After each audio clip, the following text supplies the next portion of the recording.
मेवाड़ के शेर महाराणा प्रताप। महाराणा प्रताप मेवाड़ के शेर एक महान राजा थे। वे वीरता और शौर्य के प्रतीक थे। उनका जन्म 9 मई 1540 को हुआ था। उन्होंने अपना जीवन स्वाधीनता के लिए संघर्ष में बिताया। मुगल सम्राट अकबर ने मेवाड़ पर कब्जा करना चाहा, लेकिन महाराणा प्रताप ने कभी हार नहीं मानी। उन्होंने अकबर की अधीनता स्वीकार नहीं की। वे हमेशा अपनी मातृभूमि की रक्षा के लिए तत्पर रहे। प्रताप का जीवन कठिनाइयों से भरा था। उन्हें जंगलों में भटकना पड़ा। कई बार उन्हें भूखे प्यासे भी रहना पड़ा, लेकिन उन्होंने कभी हार नहीं मानी।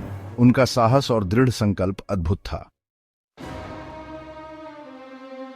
हल्दी घाटी का ऐतिहासिक युद्ध। 18 जून 1576 को हल्दी घाटी का युद्ध हुआ। यह युद्ध महाराणा प्रताप और अकबर की सेना के बीच हुआ था।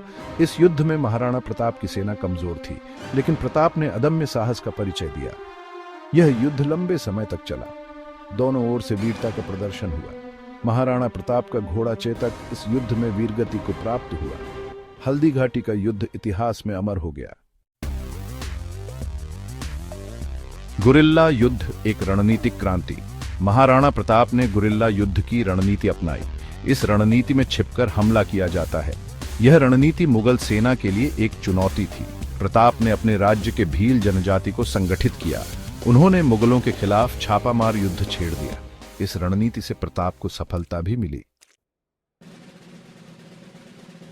प्रताप का अंतिम अध्याय, विरासत और स्मृति। 19 जनवरी 1597 को महाराणा प्रताप का देहांत हो गया। वे सिर्फ 57 वर्ष के थे। उनका देहांत एक दुर्घटना के कारण हुआ था, लेकिन उनका नाम इतिहास में अमर हो गया। महाराणा प्रताप स्वतंत्रता, वीरता और त्याग के प्रतीक हैं। वे हमें प्रेरणा देते हैं कि हमें कभी हार नहीं माननी चाहिए। उनका जीवन हमें सच्चाई और न्याय के लिए लड़ने की प्रेरणा देता है।